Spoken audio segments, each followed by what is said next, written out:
Hi and welcome to my channel. Today I'll analyze the astrology of this new moon in Cancer. As always, new moons are new beginnings as the sun, male/yang principle unite with the moon, yin/female principle, opening a portal for manifestation of the energies of the sign they're in. In this case is Cancer. Let me remind you that the new moon, as most astrological events, not necessarily manifests the day of, but opens up a portal that can last up to 6 months. Now, this new moon is ruled by itself, as is in rulership in Cancer. The moon represents your mood, your emotions, intuition, comfort, nurturing, etc. And Cancer is the sign of the animal that doesn't leave the house. It has an exoskeleton, so it's very protective. Cancer is a water sign, so it rules feelings and is comfortable with going with the flow. And it's cardinal, so it's comfortable with initiating something new in line with the new moon energy. And it could be very strategic and motivated. Now, Cancer is home-oriented, family-focused, caring, cyclical, like the moon, so it can be moody, it changes quickly, but it's very instinctive, also very private, attached, and security-seeking, but it's soft in the inside in spite of the outer shell, so it's very receptive. This coincides with the time of the year that kids are at home on vacation and it's time for family planning and for fun. Now, this new moon is in conjunction with Jupiter, the great benefic, that is exalted in Cancer. And Jupiter is larger than life. It rules growth, abundance, optimism, faith, wisdom, philosophy, freedom, etc. Jupiter uplifts, expands, and teaches, though it can be in excess, so it could lead to overindulgence or unrealistic expectation. And Jupiter is also Cassimi right before the new moon, which means that it becomes one with the sun within 1 degree. It's like being crowned by the king itself, amplifying Jupiter's splendor and potency. Now, when a planet is Cassimi, is basically the death and rebirth of the planet. It's like it resets the synodic cycle between the sun and the planet. So that is also another indication of a new start. And Jupiter rules Sagittarius and Pisces, traditional, and Sagittarius represents the quest for meaning, the drive to explore the world through exploration, travel, learning.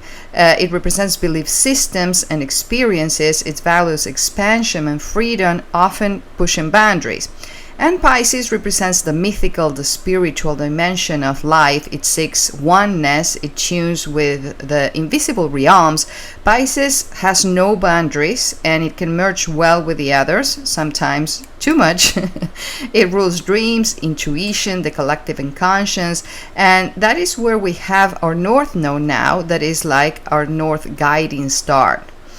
Now, we have Mercury, the messenger of the gods, in Cancer too, though this is not in conjunction with the new moon, but there's a stellium of planets where all these energies concentrate, merge, blend, and compound. So, emotional sensitivity increases for the collective, as well as the desire for safety and nurturing. There's a strong urge for emotional connections and to be protective.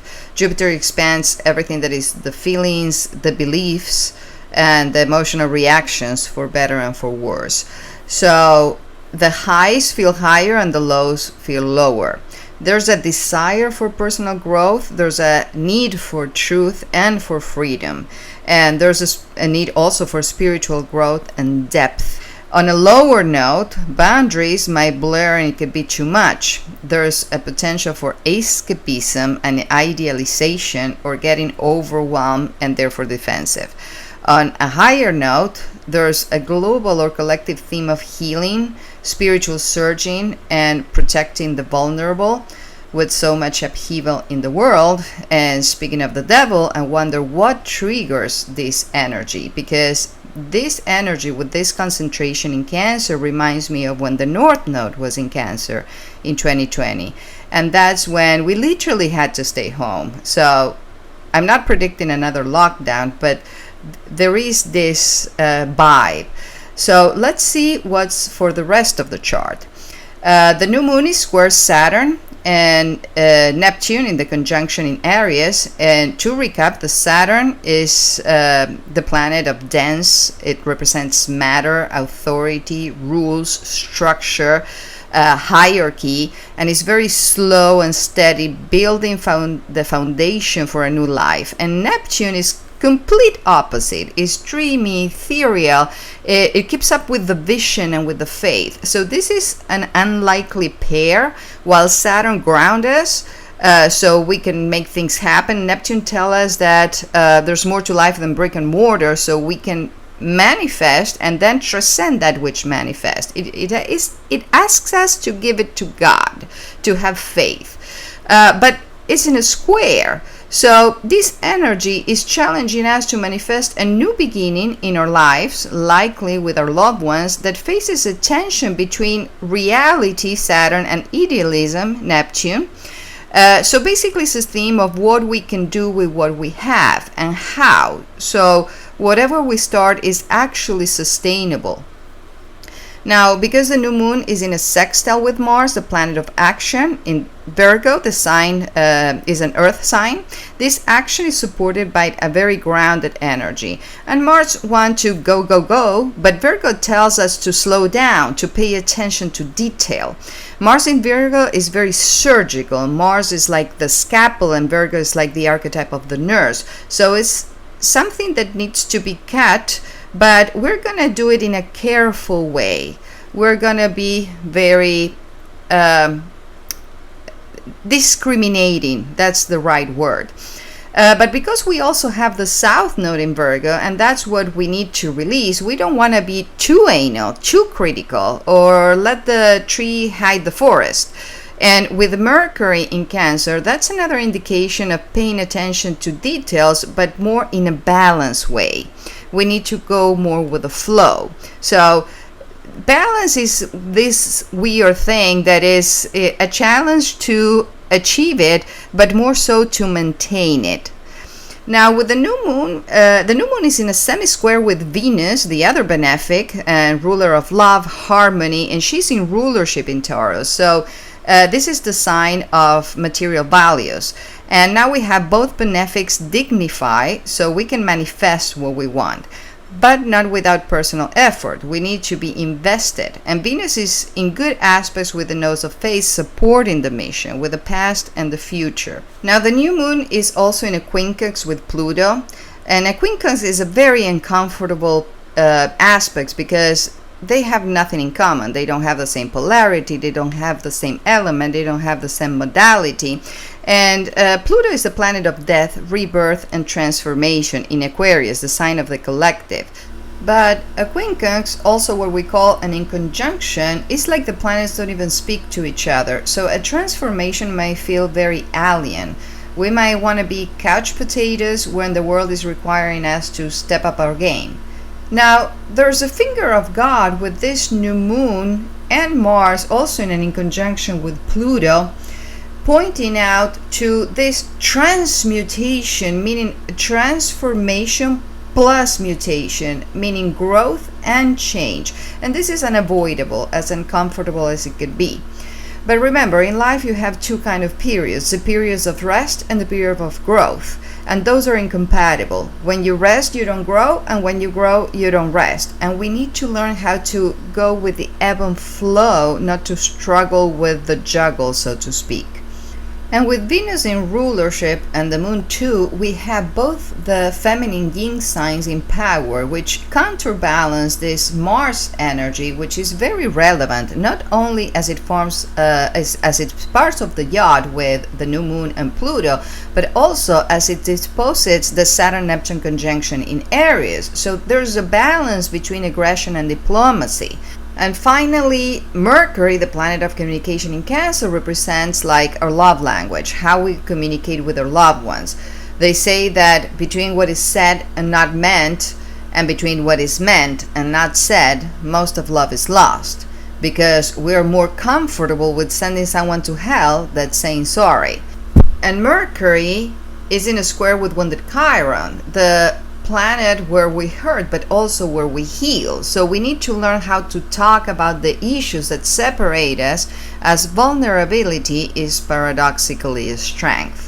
And Mercury is in an opposition with Pluto, challenging us to transform the way we express ourselves. But Mercury, in a supportive flow with the Saturn-Neptune conjunction, help us manifest, as in the beginning it was the word, because the word comes from the thought, from the world of ideas that precedes manifestation into matter. And Mercury, representing the word, is in a flow with Uranus too, the planet of shock and change, sudden change.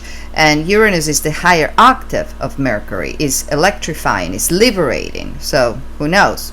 You might get shocked at someone telling you that they love you, or the other way around.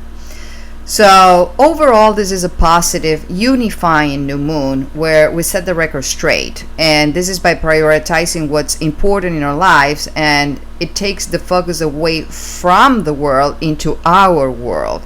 And just as astrology is above, so below, the world is also a reflection of us, as within, so without, and the other way around. And for Capricorn, Sun, Moon, or Rising, this is a new chapter in love and agreements.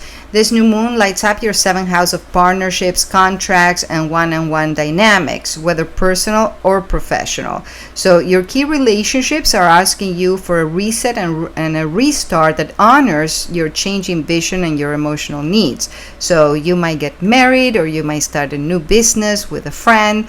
With the new moon in Cancer in the 7th house, this new beginning, it has to do with a new way of relating with significant others or clients and collaborators. Something that satisfies your emotional needs of closeness, compromise, and attachment. And the question is, are you ready to love or work from a deeper place? Because this is in a square to the Saturn-Neptune conjunction in Aries, which falls in your 4th house of home, family dynamics, patterns, all emotional roots. So family patterns might be in conflict with current relationships or with the relationships that you want to manifest. Saturn, on one hand, wants you to structure your home, but Neptune, on the other hand, dissolves these boundaries and creates confusion. And there's also a lot of illusion, and with illusion could come disillusion. So the square is challenging you to address how your emotional foundation shapes the way you relate to others. And the new moon is in a yard with Pluto in Aquarius on the 2nd house of money, self-worth, and values. So there is some pressure to transform how you handle your money or how you generate money, and also a restructuring or reorganizing of priorities around values, changing value systems, and upgrading your self-worth.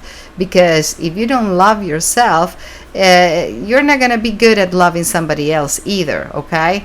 So you're being called to define your value independently of external relationships, then to realign both personally or professionally with others in a cohesive way, so it's not in conflict.